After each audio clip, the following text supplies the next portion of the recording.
장애의 말씀 좀 드리겠습니다. 제 목소리가 이제 조금 힘이 없죠.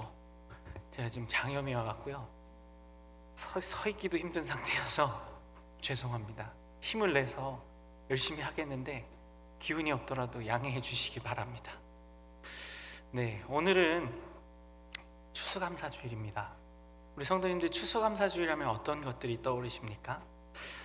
오늘 우리 교회에서도 떡도 나눠주시고 점심 메뉴는 제가 뭔지 못 봐서 모르겠습니다. 근데 우리 장로님이 또 생일이라고 이렇게 애찬을 또 제공하셔서 아마 우리 교회가 늘 그렇지만 오늘 점심 더 맛있는 점심이었을 줄 압니다.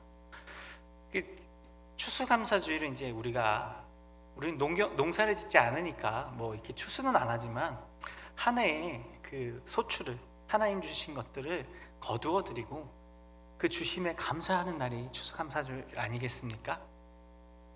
그래서 참 풍요롭고 또 이 날을 통하여서 하나님이 우리에게 주신 은혜들을 되돌아보는 시간을 많이 갖습니다.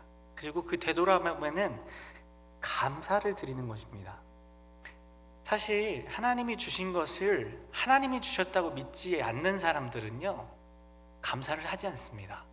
내가 열심히 한 해 동안 회사 다니고 농사 짓고 자녀 잘 키우고 내가 열심히 했지 뭐 하나님이 주신 게 뭐야? 이렇게 생각하는 사람들은 감사가 없습니다. 근데 우리는 어떻습니까? 아무리 작은 것이라 할지라도 또 아무리 큰 것이라 할지라도 모두 누가 주신 것입니까? 하나님이 주신 것임을 알기 때문에 그래서 감사를 합니다. 또 이 시간을 통해서 우리가 무엇을 돌아봅니까? 우리 한 해의 삶을 돌아봅니다. 물론 우리가 아직 한 해를 다 마무리하진 않았습니다. 11월 이제 셋째 주니까 한 달 조금 더 남았죠. 한 5주 정도의 시간이 남아 있는데요. 그럼에도 불구하고 우리가 한 해를 되돌아봅니다. 사람은요, 이렇게 자신의 삶을 또 걸어온 길들을 되돌아보는 것이 참 중요합니다. 왜냐하면요, 내가 걸어온 길, 예를 들어서 올 한 해를 돌아볼 때 어디로 어떻게 왔는지 또 바른 방향으로 가고 있는지를 알기 위해서는요, 우리가 살아온 발자취 또 그 속에서 하나님이 주신 은혜들을 깨닫지 못하면요, 바른 길, 하나님이 기뻐하시는 길로 가기 어렵기 때문입니다. 사람이 이처럼요, 자신의 뒤를 돌아보고 또 그것을 감사하고 점검하는 것은 매우 중요한 일인 것 같습니다. 우리 성도님들도요, 오늘 이 예배가 또 오늘 집에 돌아가시면서도 하늘을 이렇게 곰곰이 묵상하시고 생각하시면서 하나님이 나에게 이런 은혜를 주셨구나, 또 나는 이렇게 살아왔구나, 올 한 해를 그렇게 좀 돌아보는 귀한 시간 되었으면 좋겠습니다. 이처럼 우리가 우리 자신을 돌아보고 인생을 반추하는 것은 매우 중요한데요, 특별히 인생의 마지막 때가 특별히 더 중요한 것 같습니다.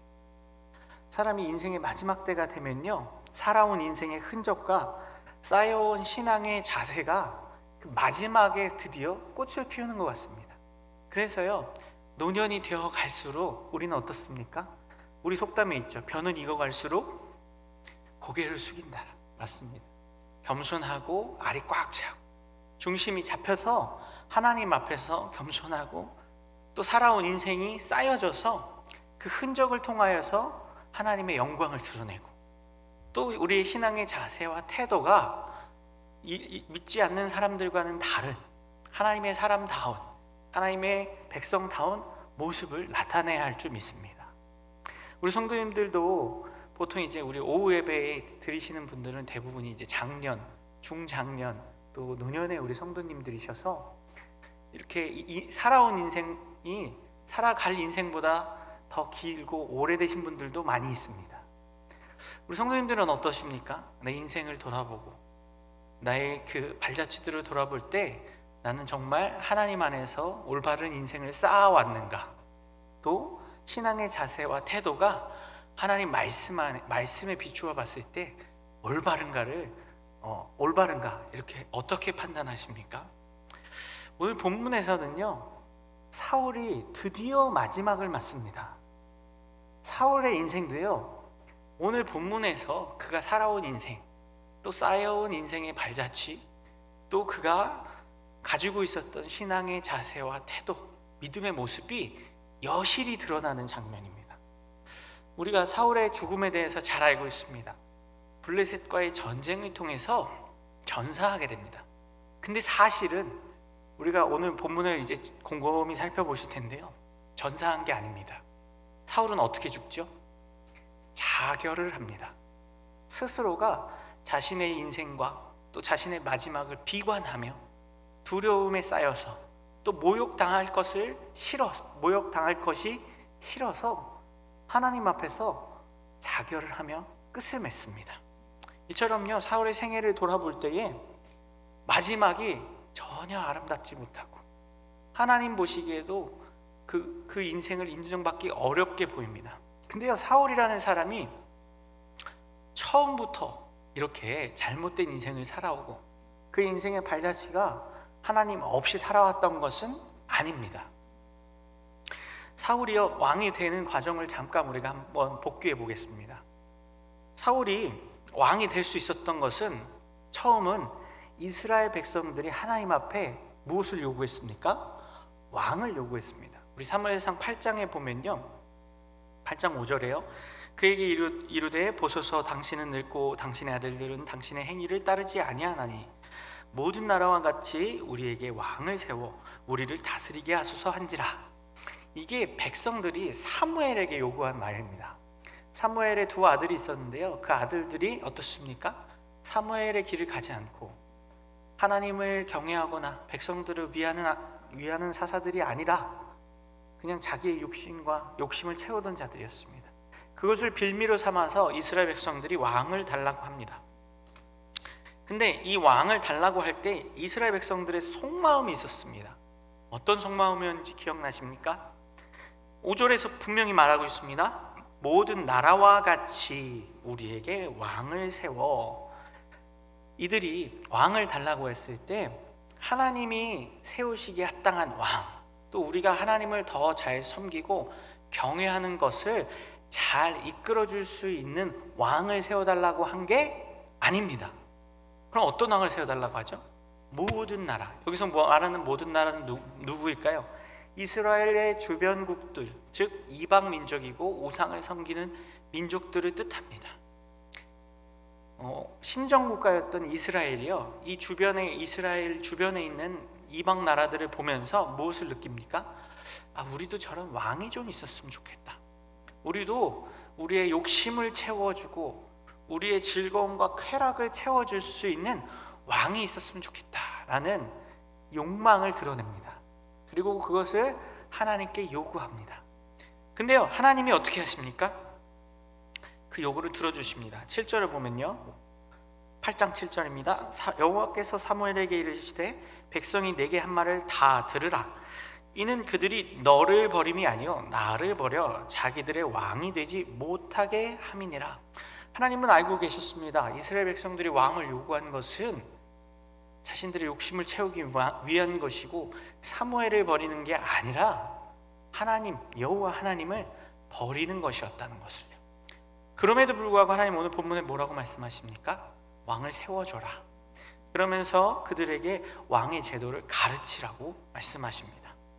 그래서요, 사무엘이 이제 왕을 뽑으려고 하는데 하나님께서 왕이 될 사람을 이미 결정하시고 준비하시고 또 사무엘과 만나게 하십니다. 이 사무엘이요, 전날 밤, 사울이 나타나기 전날 밤에 하나님의 계시를 받습니다. 그리고 나타나는 자가, 다음 날 너에게 찾아오는 자가 다음 왕이 될 자다. 근데 그게 누구였습니까? 사울입니다. 사울은 왜 사무엘을 찾아갔죠? 아버지의 암나귀, 잃어버린 암나귀를 찾으려고 그 길을 떠나고 있었습니다. 며칠 동안 나귀를 찾아도 찾을 수가 없자 그의 종이 사울에게 이 선견자인 사무엘을 좀 찾아가서 물어보시다, 이렇게 이야기를 합니다. 그래서 찾아가게 되었고 사무엘은 전날 받은 하나님의 계시대로, 예언대로 사울을 미스바에서 이스라엘의 최초의 왕으로 세우게 됩니다. 죄송합니다. 방송시 여기 하우링이 좀 나거든요. 조금만 줄여주십시오. 네, 그 후에 사울은 왕이 되었지만 자신이 살고 있던 기브아로 다시 돌아가서 뭘 하죠? 농사꾼이 되었습니다. 원래도 농사도 짓고 아버지의 가축도 치던 그런 평범한, 요즘으로 따지자면 농부이자 목동이었던 사람이 사울이었습니다. 그래서 그렇게 평범한 일상을 다시 살게 됩니다. 근데 암몬 족속들이 길르앗 야베스로 쳐들어오죠. 오늘 본문에서 마지막에 이제 우리가 읽진 않았지만 보게 될 텐데요, 마지막에 사울의 시신을 수습하는 사람들이 누군지 아십니까? 바로 길르앗 야베스 사람들입니다. 근데 그 사람들이 왜 사울의 시신을 밤새 달려가서 수습을 하고 7일 동안이나 금식하면서 장사 지내냐면요, 바로 사울이 왕이 된 초기에 그 사울로부터 은혜를 입었기 때문입니다. 암몬 족속들이 길르앗 야베스 지역으로 침입해서 그들에게 이제 너희가 우리의 종이 되라, 만약에 너희가 우리와 화친을 하려고 하면 너희 오른 눈을 빼라, 너희 길르앗 야베스 사람들 오른 눈을 다 빼라, 그럼 우리가 화친을 맺겠다. 그래서 이 길르앗 야베스 사람들이 기회를 달라고 합니다. 어떤 기회요? 이스라엘 백성들이 우리를 도와줄까? 우리의 이런 어려운 처지를 우리 동족인 12지파 이스라엘 백성 사람들에게 알려서 우리를 도와줄 사람들이 오면 우리가 싸우고, 그렇지 않으면 오른 눈을 빼겠습니다. 이렇게 이야기한 것입니다. 그 소식을 농사짓던 사울이 어떻게 됐습니까? 듣게 됩니다. 농사를 짓고 밭을 일구다가 집에 돌아오는 길에 백성들이 울고 불고 큰 난리가 난 것을 보면서 무슨 일이냐? 이 장면에서 우리가 뭘 알 수 있었죠? 아직 이스라엘 백성들이 사울을 왕답게 대접해 주지 않습니다. 그렇게 이스라엘 안에서 전란이 벌어졌는데 그 소식을 제일 먼저 왕에게 알리기보다는 그냥 여러 사람들에게 알리고, 왕도 어떻습니까? 다른 사람들을 통해서 일반 백성과 다를 바 없이 알게 되었다는 것이죠. 이처럼요, 하나님은 보잘것없고 또 볼품없었던 사울을 왕으로 세우십니다. 보잘것없었던 것이 또 어디서 나타나죠? 그의 족속, 그의 지파, 베냐민 지파였죠. 베냐민 지파는 사사기 시대에 어떻습니까? 멸절당할 위기에 처했던 지파였지만 간신히 살아남고 명맥을 이어가던 지파가 베냐민 지파였습니다. 이처럼 볼품없고 내세울 것 없던 사울을 하나님께서 친히 지정하시고 예비하셔서 또 그가 왕으로 세움받은 다음에도 어떻습니까? 하나님이 도와주시고 은혜를 주셔서 길르앗 야베스 사람들도 구원하고 그들을 하나님의 뜻으로 구원할 수 있게 하십니다. 그래서 이 일을 계기로 해서 이스라엘 사람들이 어떻게 합니까? 사울을 왕으로 인정하게 됩니다. 그 전까지는 불량배들이라고 성경에서 나오는데요, 어떻게 저런 사람을 우리의 구원자로 삼느냐, 우리는 그 사울을 따르지 않겠다라고 얘기하던 불량배들조차 있었던 상황이었습니다. 이처럼 사울은 하나님의 철저한 은혜와 인도하심 속에 왕이 됩니다. 근데 왕이 되고 난 다음에 어떤 일이 벌어지게 됩니까? 그때부터 본격적으로 사울은 하나님을 거역하고 하나님 말씀을 순종치 않고 하나님을 경외하지 않는 왕으로 전락하게 됩니다. 조금씩 그 모습이 변하게 됩니다. 그 첫 번째 사건이 무엇이었습니까? 블레셋과의 전쟁에서 사울이 사무엘을 기다리지 못한 채 자신이 제사를 집례하게 됩니다. 제사를 수행하는 죄를 범하게 되고, 사무엘이 그 일을 보고 어떻게 합니까? 하나님의 경고를 줍니다. 13장 12절에 보면요, 이에 내가 이르기를 블레셋 사람이 나를 치러 길갈로 내려오겠거늘 내가 여호와께 은혜를 간구하지 못하였다 하고 부득이하여 번제를 드렸나이다. 핑계를 댑니다. 아니, 내가 부득이해서 백성들 다 도망가고 블레셋 군대는 지금 눈앞에서 쳐들어오기 1분 직전인데 하나님께 제사를 드리지 못하고 하나님의 뜻을 구하지 못한 상태에서 내가 전쟁을 할 수 없어서 부득이하게 제사를 드렸습니다. 겉으로 보기에는 이게 굉장히 종교적인 모습인 것 같고 신앙심이 있는 것처럼 보여집니다. 그러나 이것은 무엇입니까? 철저하게 누구 중심입니까? 자기 중심입니다. 자기가 마음대로 하는 거예요. 하나님의 말씀이나 뜻은 안중에도 없고 내가 생각할 때, 즉 뭐예요?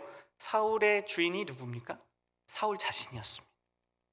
이처럼 사울이 이때부터 이미 왕으로 들어서고 재위하기 시작하면서부터 사울은 자기 중심 안에 하나님이 아닌 자기 자신이 주인의 자리에 있었고 자신의 명예가 더 중요한 사람이었습니다. 이렇게 이러한 거역하는 행위를 하고 나서 또 어떤 일이 일어납니까? 하나님이 아말렉 족속을 멸절하라고 사울에게 명령을 주십니다. 그런데 사울이 어떻게 하죠? 좋은 것들을 남깁니다. 그리고 아말렉 왕 아각을 살려둡니다. 왜요? 그걸 자랑 삼으려고요. 내가 아말렉을 멸절할 수 있었지만, 그리고 이 아말렉 왕 아각도 내가 잡았지만 내가 살려줬어. 그리고 그것을 뭘로 삼는 거예요? 자신의 자랑거리로 삼는 것입니다. 그리고 또 거기서 노획하게 된 그런 노획물들은 어떻게 합니까? 백성들에게 나누어 주면서, 또 자기가 취할 것들은 자기가 취하면서 인기를 얻으려는, 철저하게 또 무엇입니까? 자기 중심적인 모습을 보이게 됩니다. 이로 인해서 하나님은 어떻게 하십니까? 이때부터 이미 하나님은 사울의 나라가 오래 가지 못하고 그 이웃에게 나라의 주인이 바뀌게 될 것이다, 넘어가게 될 것이다 라는 예언을 주십니다. 그래서 사울은 이때부터 악신에 들리게 됩니다. 하나님께서 동역하시고 하나님께서 함께 하시는 것이 이제 떠나가게 됩니다. 하나님의 영이 떠나가게 되는 것이죠. 그리고 나서부터는 어떻게 됩니까? 악신에 들리게 됩니다. 근데 이 악신에 들렸을 때에도 하나님은 사울을 완전히 버리지 않으셨어요. 그럼 사울에게 누굴 보내주시죠? 다윗을 보내주십니다. 다윗을 보내서 사울을 어떻게 합니까? 악신에 들렸을 때 악기를 연주하게 하고 그 악신으로부터 자유하게 해줍니다. 보호해 주십니다. 사실은요, 이 모든 과정이 이따가 살펴보겠지만 하나님이 기회를 주시는 것입니다. 사울이 그 중심 안에 하나님이 아닌 자기 자신이 왕이 되고 주인이 되고 하나님을 경외치 않는 잘못된 불신앙을 갖고 있었는데, 그것을 바로잡게 하시기 위해서 사무엘도 보내시고 다윗도 보내시고 요나단을 들어 쓰시기도 하고 아히멜렉과 같은 제사장을 쓰시기도 하면서 다양한 방법으로 사울을 어떻게 하십니까? 깨우치십니다. 그렇습니다. 하나님은요, 우리 인생 속에서요, 참 많은 방법, 다양한 방법들로 우리 인생을 깨우치시고 오늘도 인도하고 계심을 우리 성도님들은 기억하셨으면 좋겠습니다.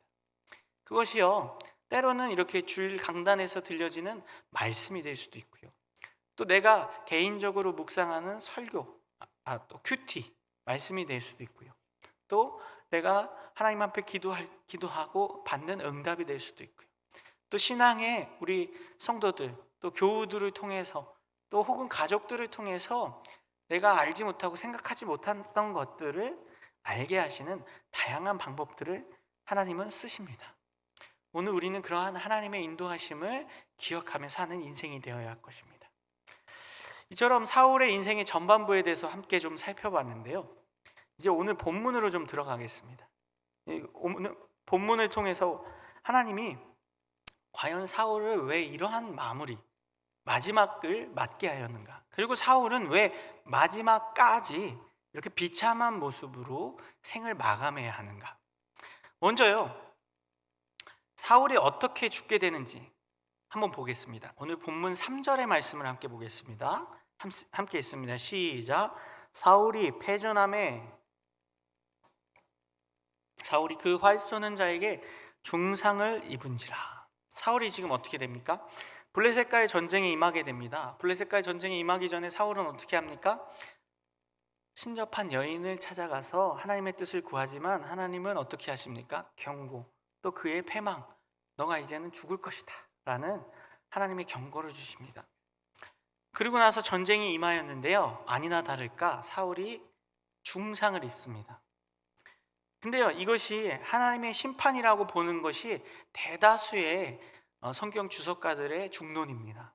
왜냐하면요, 본문에서는 사울이 패전함에 활 쏘는 자가 따라잡으니라고 이야기합니다. 근데 그 활을 쏜 자가 누구인지 알 수 없고요, 또 이 활이 어떻습니까? 그냥 한 사람이 아니라 여러 사람이 쏜 화살로 추정하고 있습니다. 즉 무슨 말이냐면요, 이 활 쏘는 자가 사울을 겨냥해서 저 자가 이스라엘 왕 사울이다 알고 쏜 것이 아니라 그냥 추격하는 가운데 활을 쐈다는 것입니다. 그리고 화살이 어떻게 됩니까? 사울에게 맞게 됩니다. 그리고 그 화살이 어떻게 됩니까? 중상을 입히게 됩니다. 이것을 보면서요, 우리는 무엇을 알 수 있냐면요, 하나님의 심판은 결코 하나님이 심판하시기로 계획하시고 작정하신 것은 벗어날 수 없다는 것입니다. 그리고 하나님의 심판은 갑자기 임하게 된다는 것입니다. 우리는요, 인생을 살면서요, 하나님의 심판을 기억지 못할 때가 있습니다. 왜냐하면요, 잘 되니까요.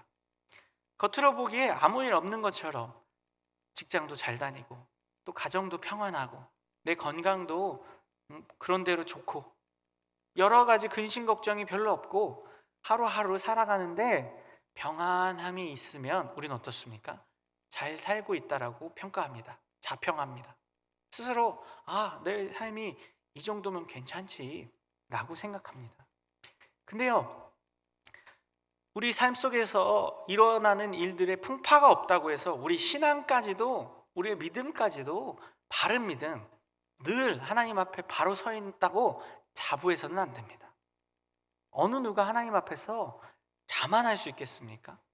근데 우리는 어떻습니까? 그냥 잘 살고 있어. 오늘도 추수감사주일 와서 추수감사 예배 잘 드리고 또 귀한 헌금도 드리고, 저는 우리 교회 문화를 몰랐었는데 추수감사절이 되니까 이렇게 구역별로 이렇게 쌀을 이렇게 내시더라고요. 그래서 여기 이렇게 쌀이 쌓여 있는 걸 보고 깜짝 놀랐습니다.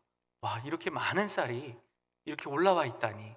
우리 성도님들의 정성과 헌신으로 드린 것 아니겠습니까? 이렇게 드릴 수 있다는 것은 무엇입니까? 우리가 재정적으로나 여러 가지 면에서 한 해 동안 감사할 일, 또 풍요롭게 지낼 수 있었기 때문에 하나님 앞에 드릴 수 있었던 것입니다. 이렇게 뭔가 하나님 앞에 드릴 수 있고 내 삶에서 부족한 부분이 없으면 우리는 잘 살고 있는 줄 착각합니다. 근데 하나님은 우리 삶 속에서 다양한 방법, 또 다양한 말씀을 통해서 우리가 잘못되어 있던 것들을 알게 하신다는 것입니다. 사울도요, 하나님의 말씀 안에서 자신이 잘못된 것들을 바로 알고 깨달았어야 합니다. 근데 어떻게 합니까? 그때마다 하나님이 주신 경고를 무시합니다. 우리가 사울의 인생 전반부를 봤습니다. 근데요, 사울이요, 인생 왕이 된 다음에 40여 년간 왕위로 재위하거든요. 근데 사울이 오늘 블레셋과의 전쟁에서 전사하는 이 전쟁 이전까지는요, 전투에서 진 적이 없습니다. 사울이요. 놀랍지 않으세요? 분명히 하나님의 말씀을 거역하고 하나님을 경외하지 않는 사울 왕인데, 왕으로서는 또 군사적으로 볼 때에는 사울이 제법 잘했습니다. 아말렉과의 전투, 암몬과의 전쟁, 블레셋과의 전쟁 등등에서 그가요 전공을 세우고, 또 물론 그가 다윗이라는 또 장수들, 또 다른 여러 장수들을 통해서 전공을 세우지만 어쨌든 중요한 것은 그가 왕으로 재위하는 동안 이방 민족들과의 그 전투에서 지지 않았다는 것입니다. 평안하였습니다. 그리고 위기가 있을 때마다 하나님이 도와주셔서 사울 왕이 다윗을 잡으려고 십광야에 왔을 때 어떻습니까? 전보를 듣게 되죠. 소식을 듣게 되죠. 지금 이스라엘 기브아가 위험에 처했으니까 빨리 가셔야 됩니다. 그래서 코앞에서 다윗을 내버려 두고 어떻게 하죠? 군사를 이끌고 다시 돌아갔다가 그 블레셋의 침략을 잘 패퇴시킨 다음에, 잘 물리친 다음에 또다시 3,000명을 이끌고 다윗을 두 번째 잡으러 가는 그러한 일들이 있었지 않습니까? 이러한 일들을 통해서요, 사울은 자기 인생이, 또 자기가 왕으로서 제법 잘한다고 생각했습니다. 하나님이 도와주시고 이스라엘 백성들도 잘 듣고 자기 권위를 세우고 자기 말들을 하는 것에 있어서 아무도 거역하지 않는, 그래서 사울이 기고만장하고 자고하여서 무슨 일까지 벌이게 됩니까? 높 땅에 있는 제사장들을 85명이나 죽이고 그 땅에 있는 백성들을 학살하는 일까지도 범합니다. 이유는 뭐였죠? 다윗을 도와줬다고요. 아히멜렉과 높 땅에 있던 제사장들이 단순히 도망다니는 다윗에게 밥을 주고 골리앗의 칼을 주었다는 이유만으로, 그리고 그것을 감시하던 도액이 사울에게 고발합니다. 그 일로 인해서 어떻게 합니까? 사울은 제사장들을 무참하게 학살합니다. 근데 이것도 무엇입니까? 하나님을 경외하지 않는 짓이에요. 자신은 다윗에게 2번이나 목숨을 구원받습니다.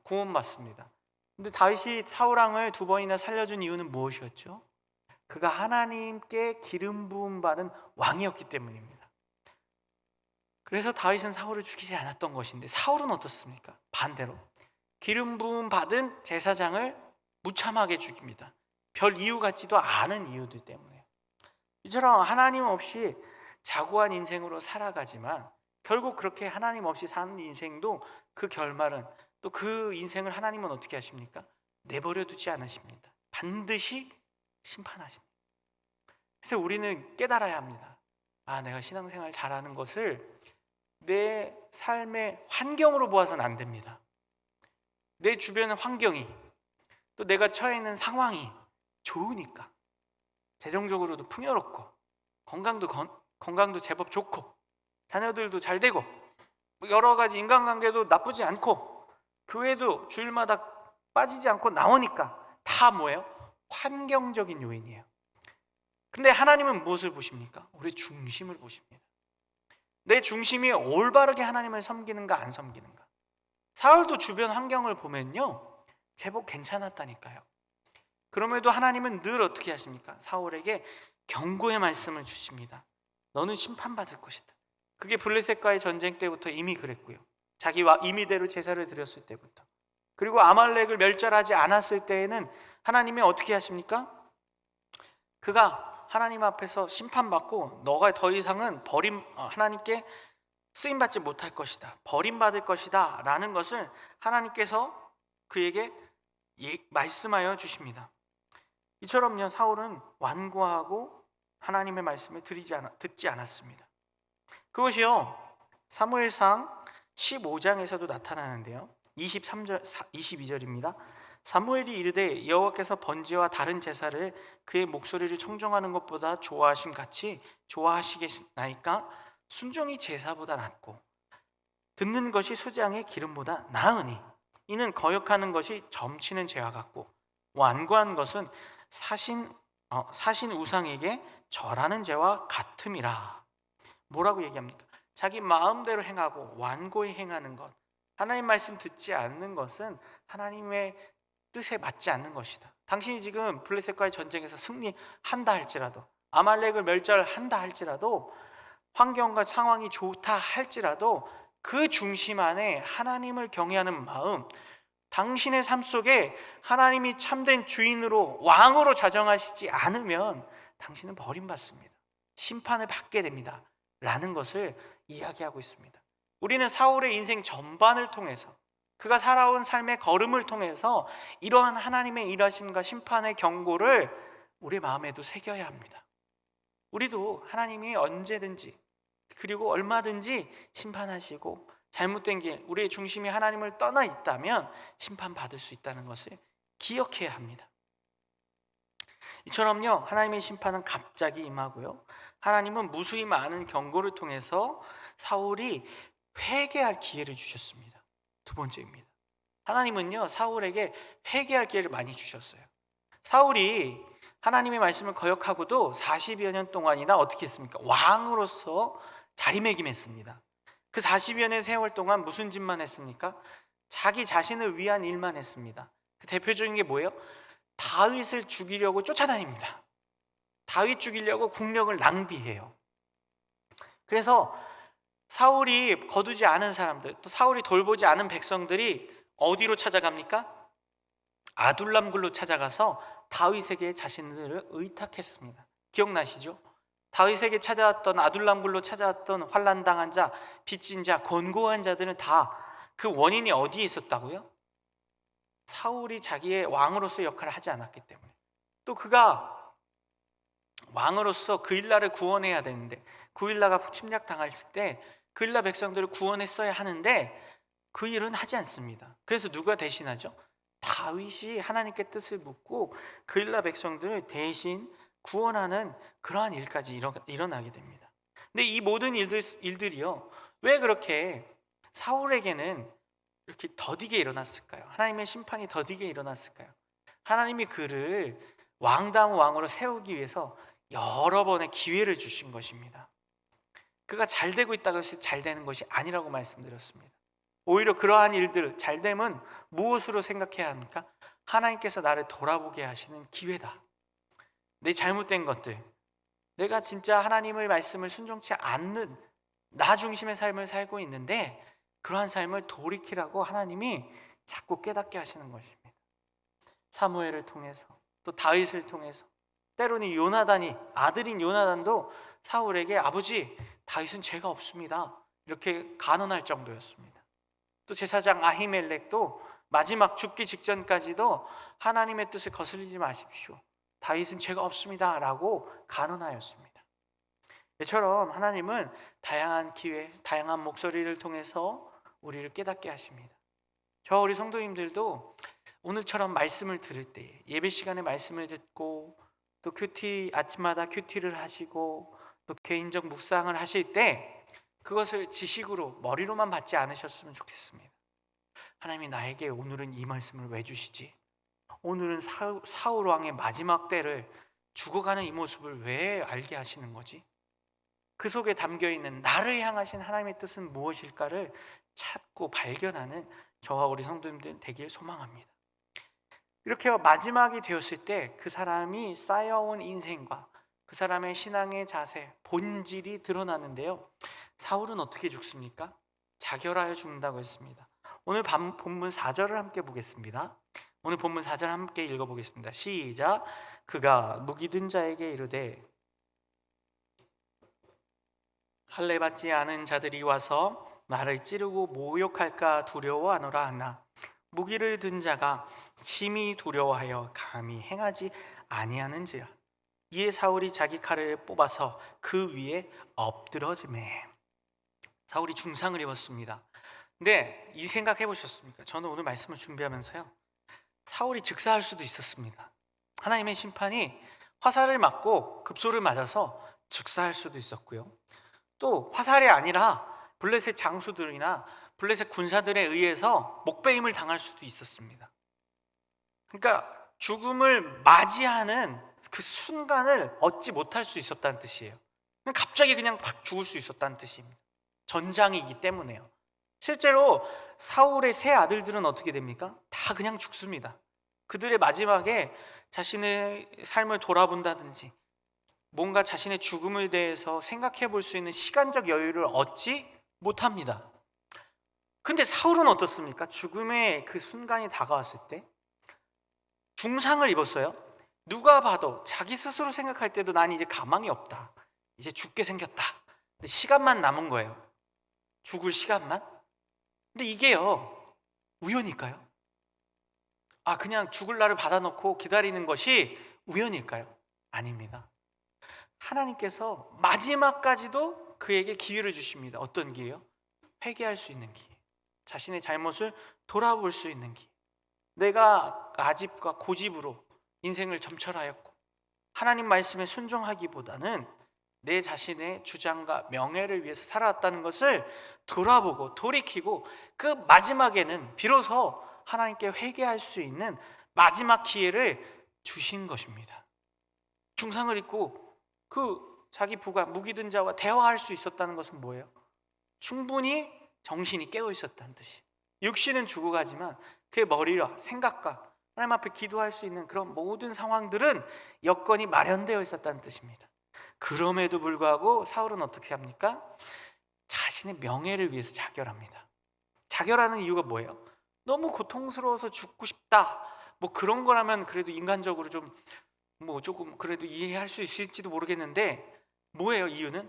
내가 블레셋 군사들에게 잡히면 모욕을 당할 거라는 그 두려운 마음이 하나님을 바라보거나 자기 자신의 인생을 반추해 보거나 그러한 하나님이 원하시는 이 시간을 주신 그 뜻과 의미들을 생각하는 데 쓰는 것이 아니라 철저히 뭐만 생각합니까? 내 자신의 명예만 생각합니다. 내 자신이 이렇게 왕으로서 마지막을 당하는데 내가 살아서 욕을 보고 싶지 않다. 그래서 어떻게 합니까? 죽여달라고 합니다. 자신의 무기 든 자에게. 자신이 가장 신뢰할 수 있을 만한 신하인 것이죠. 그렇기 때문에 자기의 무기까지 맡기며 항상 자기의 안전을 지키게 한 자입니다. 사실상 다윗도 이 무기 든 자였지요.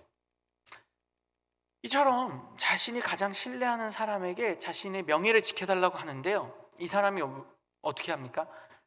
죽이지 않습니다. 아마도 이도 사울이 기름 부음 받은 자이고 하나님을 사울보다 더 경외하였기 때문에 두려운 마음에 죽이지 않았을 것 같습니다. 중요한 것은 뭐예요? 사울이 죽고 싶어 하는데 명예 때문에. 그가 조금만 왕다운 모습을 가지고 있었다면 뭘 해야 합니까? 자신이 죽고 난 다음에 이 나라가 어떻게 될지 걱정해야 되지 않을까요? 내가 이스라엘 왕으로서, 또 우리 아들들도 지금 다 함께 참전해야 하는데 아들들의 생사는 어떻게 되었을까? 본문을 보면 앞에 먼저 아들들이 다 죽었다고 나옵니다. 아마도 사울이 아들들의 전사를 알고 있었을 것으로 봅니다. 아들들도 다 죽었어요. 그럼 이제 나라를 이어받을 왕이 있습니까? 없습니까? 없어요. 그럼 뭘 걱정해야 됩니까? 하나님의 나라가 이렇게 나 때문에 무너지는구나. 하나님이 세우시고자 했던 이스라엘, 제사장 나라, 거룩한 백성이 되기를 원하셨던 이 이스라엘이 무너지는구나. 그래서 나의 죽음을 최소한 이스라엘 백성들이 좀 알게 하고, 이 나라의 이후를 내가 죽은 다음을 걱정하는 그러한 최소한의 모습도 보이지 않습니다. 오로지 누구만 걱정해요? 나 자신의 명예만 걱정합니다. 그러면서 자결을 합니다. 이 모습을 보면서요, 사울은 참 철저하게 자기중심적인 인물이구나. 자기의 삶의 주인이 철저하게 하나님이 아니라 자기 자신이구나.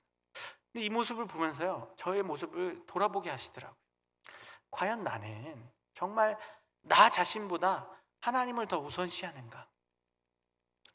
제가 지금 아까 한 점심에 병원에 갔다 오려고 잠깐 갔었습니다. 너무 몸이 안 좋아갖고요. 근데 대기 60명이 있는 거예요. 주일날 열려있는 병원이 거기밖에 없다 보니까 사람들이 뭐 어린 아이부터 어른까지 뭐 엄청 많아요. 그래서 일단 접수를 하고 그래도 혹시 모르니까 기다려 봤어요. 근데 간호사에게 여러 번 물어봤죠. 얼마나 더 기다려야 됩니까? 왜냐하면 2시에 예배가 있잖아요. 그래서 아무리 생각해도 안 될 것 같아요. 이 2시 안에는 진료를 못 보고 또 2시까지 이 시간에 맞춰서 예배 시간에 올 수 없을 것 같아서 그냥 취소를 하고 왔어요. 근데 오면서 한편으로는 그래, 내가 목사로서 이래야지 라는 생각이 들면서 한편으로는 목사로서 이렇게 아픈데 쉬지 못하나? 이런 생각이 드는데 오늘 말씀이 저에게 적용되는 거예요. 나는 무엇을 더 중요하게 생각하는가? 사실 뭐 장염이 뭐 아프긴 아프지만 좀 힘들지만 뭐 못 쏠 정도는 아니거든요. 저 지금 보기에 그렇게 막 죽어가는 것처럼 보이지 않으시잖아요. 그죠? 할만합니다. 근데 제 스스로의 마음속에 자기 연민을 느끼고 내 자신의 삶을 하나님이 이끄신다는 생각보다는 뭔가 애처로움을 받고 인정을 받고 싶어하는 그런 마음이 여전히 있다는 것을 보게 하시는 것 같아요. 이러한 일들뿐만 아니라 우리 성도님들의 삶 속에서도요, 내가 정말 하나님을 우선시하고 있고 하나님이 내 삶의 주인이신가? 이게 또 어디서 나타나냐면 저희가 자녀 문제에서 지난주에도 말씀드렸죠. 제 아들이 머리가 이렇게 약간 사두증처럼 비슷하게 올 것 같으니까 막 전전긍긍하니까 저희 누님이 믿음이 왜 이렇게 없냐고. 근데 그 속에 정말 그게 있는 거예요. 하나님께 내 삶을 맡겨드리고 하나님이 나 삶을 인도하신다라는 그 믿음이 없으면 작은 일에도 두렵고 떨립니다. 작은 일에도 이게 잘 될까? 내 생각대로 될까? 내가 원하는 대로 잘 풀려질까? 라는 전전긍긍, 마음에 그런 근심과 걱정만 가득하게 됩니다. 그래서 제가 지난 시간에도 말씀드렸는데요, 생각을 하면 근심이 쌓이고요, 기도를 하면 평안이 쌓입니다. 이 생각을 하는 것은 내가 주인일 때 내 생각을 해요. 내 인생을 생각하고 고민하고 내 명예가 어디로 가는가 끊임없이 근심합니다. 근데 하나님 앞에 맡겨드리고 기도하면 어떻게 됩니까? 하나님이 우리의 인생을 열어주시고요, 인도하여 주신다는 것을 믿는 저와 우리 성도님들에게 소망합니다. 하나님 앞에 우리의 불신앙, 우리의 믿음 없음을 내려놓고 하나님을 우리의 삶의 참된 주인으로 모셔드릴 때 우리는 어떻게 됩니까? 우리 인생을 통해서 하나님의 영광이 드러날 수 있습니다. 이렇게 자신의 명예가 실추되는 것을 두려워했던 사울이 마지막에 어떻게 됩니까? 죽고 난 다음에는요, 그런 모욕도 그런 모욕을 당하지 않습니다. 어떻게 되죠? 이 사울이 죽었다는 소식을 이스라엘 백성들이 모릅니다. 그리고 이스라엘은 패퇴하였기 때문에 다 뿔뿔이 흩어지고 도망갑니다. 그래서 사울이라든지 사울의 왕으로서의 사울과 사울의 그 아들들의 시신을 수습하려는 자가 아무도 없습니다. 자기 살기 바쁘니까요. 그래서 블레셋 군대가 어떻게 합니까? 와서 그 시신을 취하게 됩니다. 우리가 이제 7절 이하로 보게 되면요, 그 시신을 취하여서 어떻게 하죠? 욕을 보입니다. 사울왕의 시신에 머리를 베고 갑옷을 벗기고 전라의 상태로 벳산 성벽에다가 못을 박아서 걸어놓습니다. 효시하죠. 이 벳산 성벽은 높은 성벽이란 뜻입니다. 높은 성벽이래요. 그러니까 왜 높은 데 박아놨어요? 모든 백성들이 다 보라고요. 그리고 사울왕의 갑주는 어떻게 합니까? 블레셋 전역으로 보내서 우리가 사울왕을 죽였다, 잡았다 라고 알게 하려고. 그렇게 모욕당하기를 싫어했던 사울이, 결국 그래서 자결까지 했던 사울이 죽고 난 다음엔 어떻게 됩니까? 모욕도 그런 모욕을 당하지 못합니다. 엄청난 모욕을 당합니다. 그렇습니다. 우리가요, 내 인생을 내 스스로가 해결하려고 하면요, 해결할 수 없습니다. 그럼 우리는 어떻게 합니까? 해결하는 인생이 아니라 해결함 받는 인생이 되어야 합니다. 우리 인생의 문제를 여러분, 우리 자신이 해결할 수 있을까요? 우리 건강, 우리 자녀의 문제, 우리 경제적인 문제, 겉으로 보기에는 내가 열심히 일하면 건강하게 운동도 하고 또 사람들과의 관계도 친목을 도모해서 잘 관계 맺고 또 자녀 교육도 잘 시키고 이러면 잘 될 것 같습니다. 내 인생을 내가 해결할 수 있을 것 같습니다. 근데요, 자기 인생을 내가 해결하려고 하면 할수록 어떻게 됩니까? 사울의 꼴이 됩니다. 결국 뭘 맞닥뜨리냐면 내 힘으로 할 수 없는 일을 맞닥뜨리게 됩니다. 그때는 어떻게 하시겠습니까? 내 힘으로 아무것도 할 수 없는 그 시절을 만나면, 그때를 만나면 어떻게 하시겠습니까? 사실 우리는 그래서요, 하나님이 우리 인생에 간섭하시고 해결함을 받는 인생이 되어야 합니다. 내 스스로 아무리 발버둥 치고 살면 살수록 힘만 들 뿐입니다. 내가 원하는 대로 되지 않아요. 제 아들이 내 말을 듣지 않습니다. 우리 자녀들이 우리 말을 듣지 않고 우리 직장에서 승진이 되지 않습니다. 교회 안에서도 이웃과의 관계 속에서도 난 이 사람과 잘 지내고 싶은데 오해만 자꾸 쌓입니다. 내가 내 인생을 해결하고 내가 내 인생을 주도하려고 하면 할수록 어떻게 돼요? 안 돼요. 꼬여요. 근데 하나님께 내어 맡기면, 그리고 우리 마음속에 하나님이 주신 평안으로 하나님이 인도하시고 이끄실 것을 믿고 나아가면 어떻게 될까요? 우리의 인생은 하나님이 책임져 주십니다. 그 바울의 고백처럼요, 갈라디아서 2장 20절의 고백처럼요, 내가 그리스도와 함께 십자가에 못 박혔나니 그런즉 이제는 내가 사는 것이 아니요 오직 내 안에 그리스도께서 사시는 것이라. 이제 내가 육체 가운데 사는 것은 나를 사랑하사 나를 위하여 자기 자신을 버리신 하나님의 아들을 믿는 믿음 안에서 사는 것이다. 우리가 하나님을 믿는 믿음 안에서 예수 그리스도의 그 능력을 가지고 살아가는 저와 우리 성도님들 되길 소망합니다. 말씀을 마무리하겠습니다. 하나님의 이 은혜가 있었기 때문에, 인도하심이 있었기 때문에 사울이 마지막에는, 정말 마지막에는 시신이 수습됩니다. 아까 서두에 말씀드렸죠. 사울의 시신, 그렇게 백산 성벽에 걸려있던 시신을 누가 수습하죠? 길앗 야베스 사람들이 수습합니다. 그 길앗 야베스 사람들은 누구였죠? 암몬의 침공에, 암몬의 공격에서 사울이 구해준 사람들이 했어요. 근데요, 사실은 사울이 구한 게 아닙니다. 누가 구한 줄 아십니까? 하나님이 길앗 야베스 사람들을 구했어요. 아까 말씀드렸죠? 사울은 그때까지도 뭐 하고 있었어요? 농사 짓고 있었어요. 서로 밭 깔고 있었다니까요. 11장에 보면요. 근데 그 소식을 듣고 사울에게 뭐가 임한 줄 아십니까? 하나님의 영이 임합니다. 11장 6절이에요. 사울이 이 말을 들을 때에 하나님의 영에게 크게 감동되매 그의 노가 크게 일어나. 사울이 화가 날 수 있었던 이유, 그렇게 소심하고 자신을 모욕하던 불량배들도 어떻게 하지 못하던 그런 왕이었던 사울이었는데, 그가 이스라엘 백성들의 군대를 소집할 수 있었던 이유는 하나님의 영이 사울 안에 임하였기 때문이고요. 더 중요한 것은 그 보잘것없는 사울의 그 군대 소집 명령을 듣는 이스라엘 백성들의 마음에 뭐가 임했냐면요, 여호와의 두려움이며 7절을 볼게요. 한겨레의 소를 잡아 각을 뜨고 전령들의 손으로 그것을 이스라엘 모든 지역에 두루 보내어 이르되 누구든지 나와서 사울과 사무엘을 따르지 아니하면 그의 소들도 이와 같이 하리라 하였더니 여호와의 두려움이 백성에게 임함에 그들이 한 사람같이 나온지라. 이스라엘 백성들이 나온 이유는 뭐예요? 길르앗 야베스 사람들을 구원할 수 있는 군사들을 소집할 수 있었던 이유는 뭐죠? 사울이 왕다운 모습을 보였기 때문에, 사울이 이 이스라엘 백성들을 잘 통솔하였기 때문입니까? 아니에요. 하나님의 영이 임했기 때문이에요. 즉 길르앗 야베스 사람들이 은혜를 입을 수 있었던 이유는 사울이라는 도구를 쓰신 하나님의 은혜를 받았기 때문이고, 그 은혜 입은 것을 길르앗 야베스 사람들이 마지막에 어떻게 합니까? 갚습니다. 누구에게요? 사울에게요. 즉 뭐예요? 우리의 인생이 정말 잘 된다는 것, 우리의 뜻대로 하나님의 영광을 드러내는 인생이 되기 위해서는요, 하나님의 은혜가 우리의 삶을 인도하시지 않으면 안 됩니다. 아니 벳산 성벽에 올려져 있는 그 시신을 누가 감히 가지러 갔습니까? 아무도 안 가려고 그랬어요. 길르앗 야베스 사람들만. 그들은 무엇이었기 때문에? 은혜를 입었기 때문에. 그 은혜는 사실은 누가 준 것이에요? 하나님이 준 것이에요. 사울이 준 것처럼 보이지만 그 사울을 들어쓰신 하나님의 영, 성령님이 우리 안에 역사하시기 때문이었습니다. 오늘 저 우리 성도님들의 삶도 마찬가지입니다. 저희 지금 말씀을 이제 마무리하려고 되니까요, 갑자기 기운이 막 펄펄 솟습니다.